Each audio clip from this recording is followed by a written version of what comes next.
এই রেসিপিটা আপনারা কড়াইশুঁটির কচুরি দিয়েই একমাত্র খুব বেশি ভালো লাগবে। তারপরে আপনারা নান, পরোটা, লুচি সব কিছুর সঙ্গে খেতে পারেন।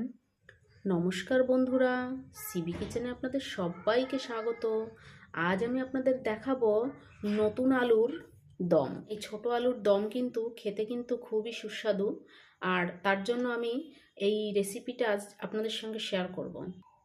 এই রেসিপিটা বানানোর জন্য আমি এখানে 1.5 কেজি ছোট আলু নিয়ে নিয়েছি। যেগুলো একটু বড় সাইজের আলু, সেগুলো আমি মাঝখান থেকে কেটে দিয়েছি। আর এই দেখুন, মাঝখান থেকে কেটে নিয়েছি।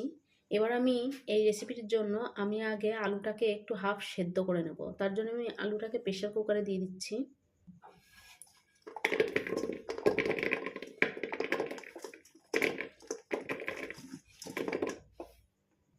আমি সব আলুগুলোই প্রেসার কুকারের মধ্যে দিয়ে দিয়েছি। দিয়ে দিচ্ছি জল, আর দিয়ে দিচ্ছি কিছুটা নুন, যাতে আলুর দমের মধ্যে নুন ভালো করে ঢুকে যায়। এবার আমি ঢাকনাটা লাগিয়ে প্রেসার কুকারটাকে বসিয়ে দেবো গ্যাসে। এখানে আমি আলুগুলো সেদ্ধ করে জল ঝরিয়ে নিয়েছি।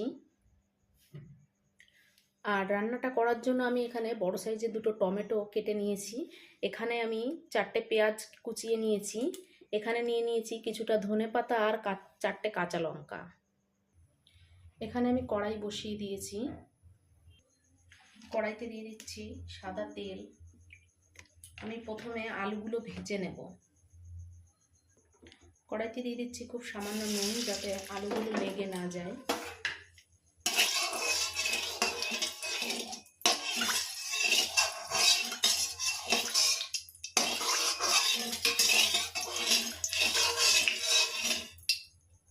এবার আমি আলুগুলো ঢেলে দিচ্ছি।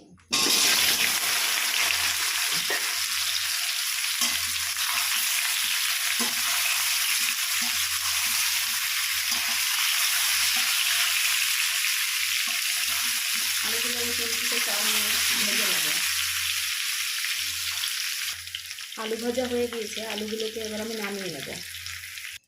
আলু ভাজা নামিয়ে নিয়েছি। কড়াইতে দিয়ে দিচ্ছি সরষের তেল। ফোড়নে দিয়ে দিচ্ছি 4টে শুকনো লঙ্কা। দিয়ে দিচ্ছি কিছুটা গোটা জিরা।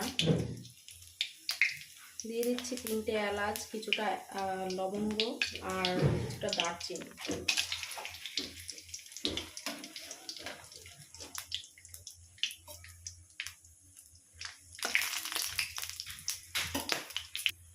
দিয়ে দিচ্ছি কুচিয়ে রাখা পেঁয়াজগুলোকে।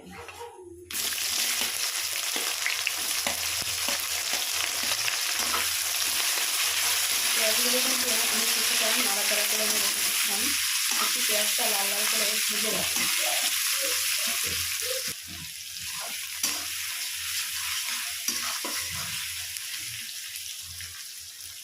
পেঁয়াজ ভাজাটা প্রায় হয়েই এসেছে। পেঁয়াজ ভাজা হয়ে গিয়েছে। এবার আমি দিয়ে দিচ্ছি 2 চামচ আদা বাটা।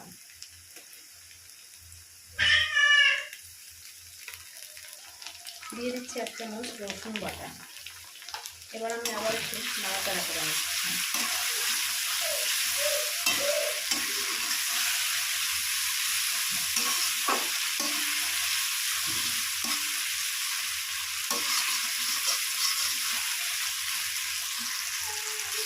আদা রসুনটা দিয়ে এবার 2 মিনিট এভাবে নাড়াচাড়া করে নেব। 2 মিনিট নাড়াচাড়া করে নিয়েছি। এবার আমি দিয়ে দিচ্ছি টমেটোগুলো।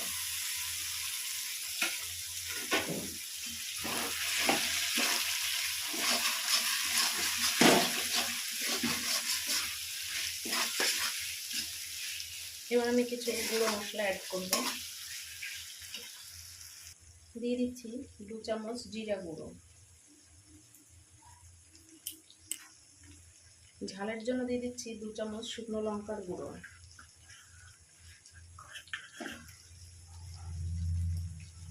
কালারের জন্য দিয়ে দিচ্ছি 1 চামচ কাশ্মীরি লঙ্কার গুঁড়ো।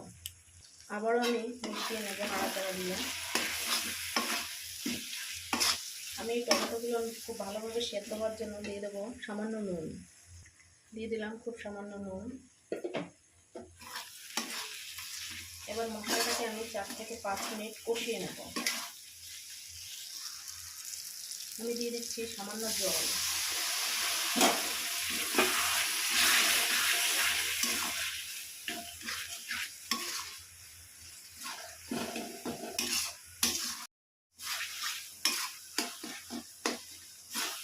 দেখুন টমেটোগুলো প্রায় গলে এসেছে।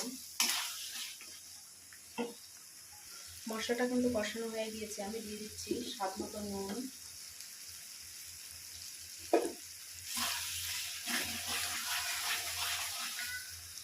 দিয়ে দিচ্ছি পরিমাণ মতন হলুদ গুঁড়ো,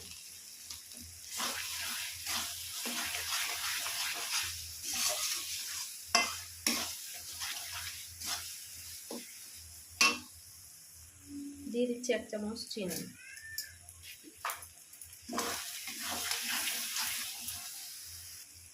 এবার দিয়ে দিচ্ছি ভেজে রাখা আলুগুলোকে।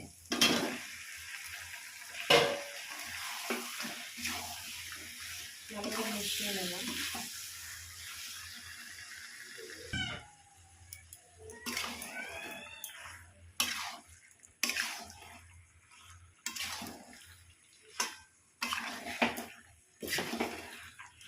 আলু দিয়ে কিন্তু আমি এভাবে 5 থেকে 6 মিনিট রান্না করে নেব।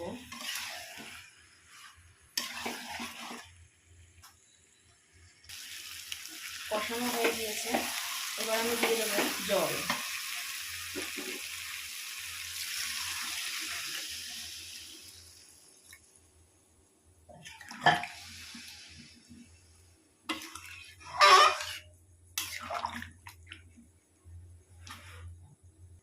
জল দিয়ে দিয়েছি। এবার আমি দিয়ে দিচ্ছি 4টে কাঁচা লঙ্কা।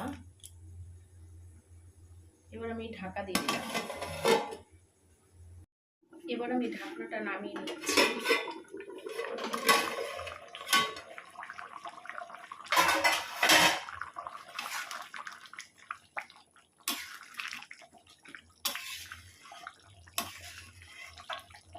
নুনটা আমি চেক করে দেখবো একবার।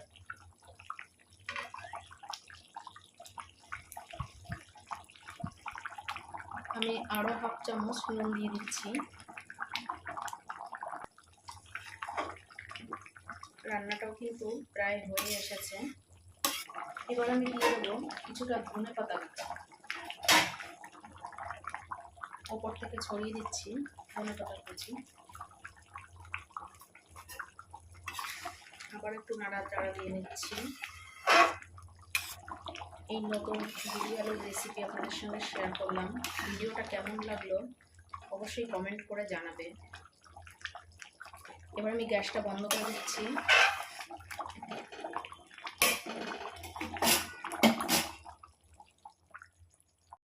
এবার আমি একটা প্লেটে নামিয়ে নিচ্ছি।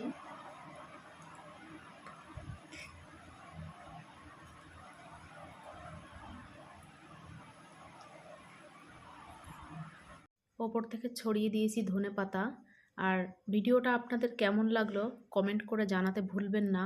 যদি ভিডিওটা আপনাদের ভালো লেগে থাকে অবশ্যই একটা লাইক দিয়ে যাবেন আর নতুন বন্ধুদের সঙ্গে শেয়ার করে দেবেন। আসছি পরের ভিডিও নিয়ে। ততক্ষণ সুস্থ থাকবেন, ভালো থাকবেন। আর এই রেসিপিটা